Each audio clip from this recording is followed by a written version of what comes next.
एक समय की बात है जब भगवान नारायण ने देवी लक्ष्मी से कहा, देखो लक्ष्मी, धरती पर लोगों में कितनी भक्ति बढ़ गई है। हर जगह नारायण नारायण की ध्वनि गूंज रही है। इस पर लक्ष्मी जी ने हंसते हुए उत्तर दिया, ओह प्रभु, यह भक्ति आपको पाने के लिए नहीं, मुझे धन की देवी को पाने के लिए बढ़ी है। नारायण ने अचरज से पूछा, लेकिन लोग तो लक्ष्मी लक्ष्मी नहीं कहते। लक्ष्मी जी ने प्रत्युत्तर दिया, अगर आपको विश्वास नहीं होता तो चलिए इसकी परीक्षा कर लेते हैं।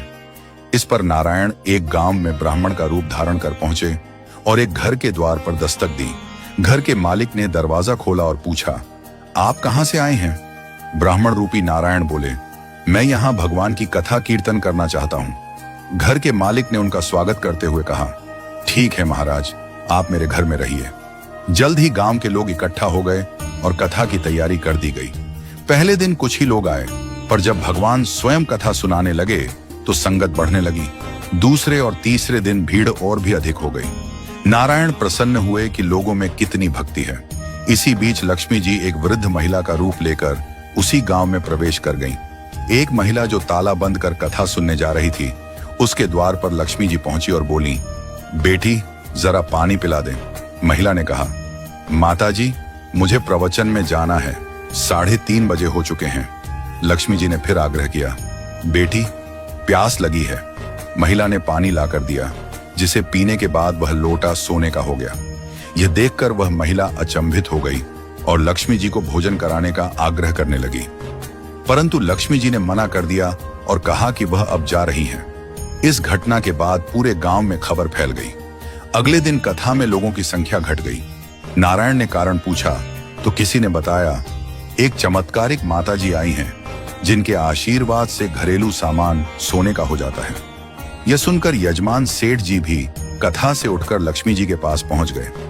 उन्होंने लक्ष्मी जी से कहा, मैं आपको अपने घर ठहराना चाहता हूं। लक्ष्मी जी ने कहा, जब तक यहां संत हैं मैं नहीं ठहर सकती। सेठ जी ने भगवान नारायण को धर्मशाला में ठहराने का आदेश दे दिया।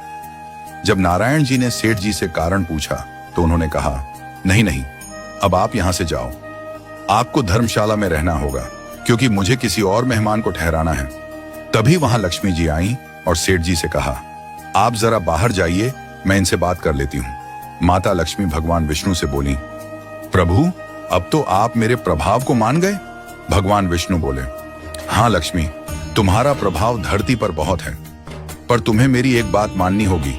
तुम्हारा आगमन तब हुआ जब मैं संत के रूप में यहां आया, इसलिए जहां सत्संग होगा वहां लक्ष्मी तुम्हारा निवास अवश्य होगा।